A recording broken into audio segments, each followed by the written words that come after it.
ತುಂಬದ್ರೋಣ ಮಳೆಯಿಂದಾಗಿ ಉಂಟಾದ ಕ್ಲಿಷ್ಟಕರ ಪರಿಸ್ಥಿತಿಯನ್ನು ನಿರ್ವಹಿಸಿದ ಗುಜರಾತಿ ಆಂಗ್ಲ ಮಾಧ್ಯಮ ಶಾಲೆಯ ಮುಖ್ಯೋಪಾಧ್ಯಾಯಿನಿ, ಅಧ್ಯಾಪಕ ವೃಂದ, ಸಿಬ್ಬಂದಿ ವರ್ಗ ಹಾಗೂ ಆಡಳಿತ ಮಂಡಳಿಯವರನ್ನ ಶಾಲಾ ಪೋಷಕ ವೃಂದದ ಪರವಾಗಿ ಶಾಲಾ ಶಿಕ್ಷಕ ರಕ್ಷಕ ಸಂಘದ ಅಧ್ಯಕ್ಷರು ಮತ್ತು ಸದಸ್ಯರು ಕೃತಜ್ಞತೆಯನ್ನ ಸಲ್ಲಿಸಿದ್ದಾರೆ.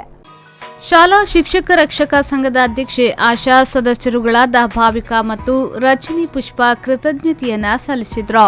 ಮುಖ್ಯೋಪಾಧ್ಯಾಯಿನಿ ಅಶ್ವಿನಿ ಶಣೆ ಕ್ಲಬ್ದ ಸಮಯದಲ್ಲಿ ಪರಿಸ್ಥಿತಿ ನಿಭಾಯಿಸಲು ಸಹಕರಿಸಿದ ಆಡಳಿತ ಮಂಡಳಿ, ಅಗ್ನಿಶಾಮಕ ದಳ, ಪೊಲೀಸ್ ಸಿಬ್ಬಂದಿ, ಸ್ಥಳೀಯ ಕಾರ್ಪೊರೇಟರ್ ಹಾಗೂ ಸ್ಥಳೀಯ ನಾಗರಿಕರನ್ನ ಮುಕ್ತ ಮನಸ್ಸಿನಿಂದ ಶ್ಲಾಘಿಸಿದ್ರು.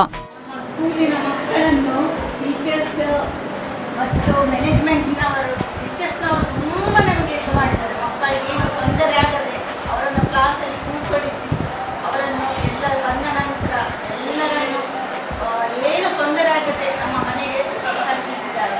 ಅವರು ಮಕ್ಕಳಿಗೆ ದುಡ್ಡು ಕೊಟ್ಟು ತುಂಬ ಹೆಲ್ಪ್ ಮಾಡಿದ್ದಾರೆ. ಅವರಿಗೆ ಮತ್ತು ಟೀಚರ್ಸ್ನವರಿಗೆ, ಮೇಡಮಿಗೆ, ಮ್ಯಾನೇಜ್ಮೆಂಟಿನವರಿಗೆ ಎಲ್ಲರಿಗೆ ನನ್ನ ನಮಸ್ಕಾರ. ನ್ಯೂಸ್ ಬ್ಯೂರೋ, ವಿ4 ನ್ಯೂಸ್, ಮಂಗಳೂರು.